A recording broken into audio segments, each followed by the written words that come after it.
ഒരു പരിപാടിക്ക് മുന്നേയുള്ള അവസാനവട്ട ഓട്ടത്തിലാണ് ഞങ്ങൾ. പരിപാടി എന്തെന്ന് പറയുന്നില്ല, പക്ഷേ എന്താണ് ആ പരിപാടി എന്ന് മാത്രം പറയാം. സോ നമ്മൾ നേരെ എത്തിയത് വിശാലിലാണ്. അവിടുന്ന് ഷോപ്പിംഗ് തീർത്ത് നമ്മൾ അധികം വൈകാതെ അടുത്ത ഡെസ്റ്റിനേഷനിലേക്ക് പോയി. കാര്യങ്ങൾ എത്ര മുൻകൂട്ടി പ്ലാൻ ചെയ്താലും അത് പലപ്പോഴും ഒന്ന് റൗണ്ട് അപ്പ് ആകുന്നത് അവസാനവട്ട മൊമെന്റിലായിരിക്കും. ഇതാണ് നമ്മുടെ നെക്സ്റ്റ് ഡെസ്റ്റിനേഷൻ, ചൈനീസ് ഹോട്ടൽ. ഇവിടെ നിന്ന് നമ്മൾ രാത്രിത്തേക്കുള്ള ഫുഡും പാഴ്സൽ ചെയ്ത് അവിടെ നിന്ന് നേരെ തിരിച്ച് നേരത്തെ ഓർഡർ കൊടുത്ത് കേക്ക് കൊടുത്ത് നമ്മൾ അവസാനം നമ്മുടെ മെയിൻ സ്ഥലത്തെത്തി, എൻ്റെ വീട്ടിൽ.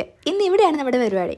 അങ്ങനെ ഫുഡും കേക്കും ഗിഫ്റ്റും ഒക്കെ ആയിട്ട് നമ്മൾ നമ്മുടെ മെയിൻ താരങ്ങളെ കാണാൻ കയറി. നേരെ കയറി ചെന്ന് അവർക്കുള്ള ഇന്നത്തെ സ്പെഷ്യൽ വിഷയം കൊടുത്ത് അവർ ഡ്രസ്സപ്പ് ചെയ്യാൻ വേണ്ടി പറഞ്ഞിട്ട്. സോ എൻ്റെ കേക്ക് തുറക്കുമ്പോൾ മനസ്സിലാവും എന്താണ് ഇന്നത്തെ പരിപാടി എന്ന്. യെസ്, ഇന്നാണ് എൻ്റെ അപ്പച്ചൻ്റെ അമ്മച്ചിയുടെയും 30ാമത്തെ വെഡിങ് ആനിവേഴ്സറി, അവരുടെ 30ാം വിവാഹ വാർഷികം.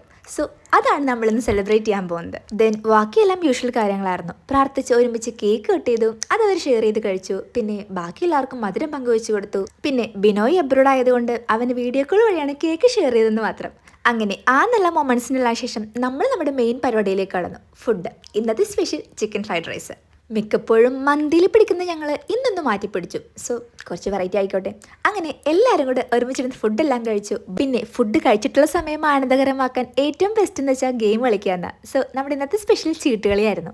ഒഴിവ് സമയം ആനന്ദകരമാക്കാൻ ചീട്ടുകളി ബെസ്റ്റാണ്. രസം പിടിച്ച് കളി നീണ്ടുപോയത് കൊണ്ട് കളി കഴിഞ്ഞപ്പോൾ സമയം 12 മണിയായി. സോ ഇന്നത്തെ പരിപാടിയെല്ലാം കഴിഞ്ഞ് നമ്മൾ അവിടെ നിന്ന് നേരെ ഇറങ്ങി. അങ്ങനെ വളരെ ഹാപ്പി ആൻഡ് റിലാക്സ്ഡ് ആയ ഒരു വെഡിങ് ആനിവേഴ്സറി ആഘോഷിച്ച് ഇനി നേരെ വീട്ടിലേക്ക്. അപ്പോൾ ബൈ.